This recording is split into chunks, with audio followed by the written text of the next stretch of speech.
Shalom, shalom, mon frère, ma sœur. Nous disons gloire au Seigneur ce matin qui nous a prêté le souffle de vie et qui nous donne de marcher encore durant cette journée dans sa présence. Le thème de mon exhortation ce matin, c'est que ta lumière m'éclaire, Seigneur. La Bible déclare dans Matthieu chapitre 4, le verset 16, « Ce peuple, assis dans les ténèbres, a vu une grande lumière, et sur ceux qui étaient assis dans la région de l'ombre de la mort, la lumière s'est levée. » Nous savons que Jésus-Christ est notre lumière, c'est la lumière des nations, pour éclairer les ténèbres de ceux qui marchent sans savoir qu'ils étaient dans les ténèbres. Mais nous avons reçu Jésus-Christ comme notre Seigneur, notre Sauveur, et nous sommes sauvés. La Bible dit que nous sommes sauvés. Mais nous, cette parole s'accomplit dans le fait que nous qui sommes enfants de Dieu, nous devons marcher sur cette terre jusqu'à ce que nous rejoignions notre Seigneur ou jusqu'à ce qu'il vienne nous enlever. Mais pendant cette période où nous marchons sur cette terre, nous avons besoin qu'il éclaire nos vies. Qu'il éclaire nos vies. C'est pour cela que Jésus va dire à ses disciples, quand vous priez, dites, notre Père qui es aux cieux, que ton règne vienne, que ta volonté soit faite sur la terre comme au ciel. Que son règne vienne dans ma vie, dans ta vie, et que sa volonté s'accomplisse dans notre vie. Et cela passe par le fait que sa grande lumière éclaire nos ténèbres en ce qui concerne notre façon de voir, notre façon de choisir, de percevoir les choses.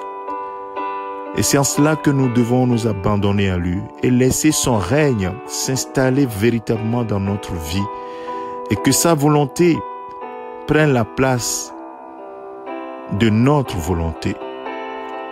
Et ce matin,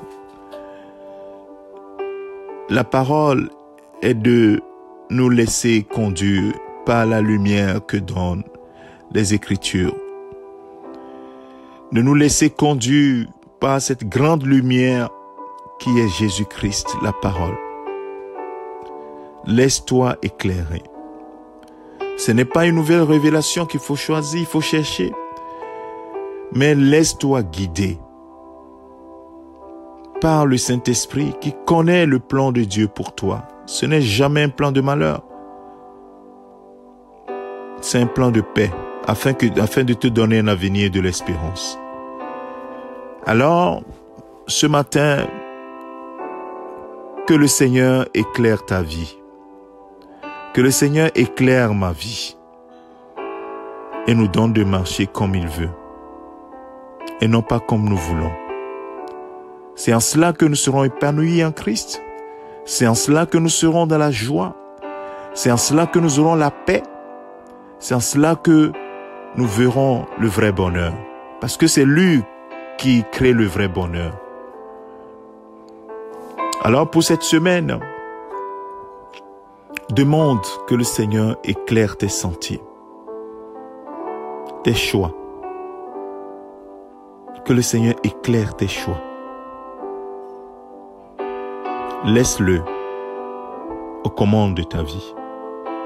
Laisse son règne venir dans ta vie.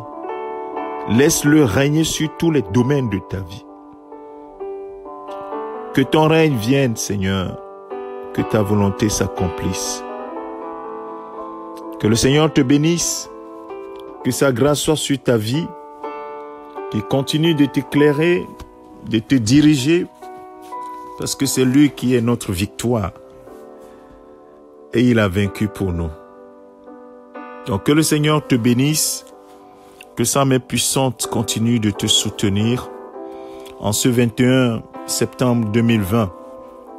Je te dis excellente journée dans la présence de ton Dieu. C'est ton serviteur, le pasteur Alexandre. Au revoir, à demain.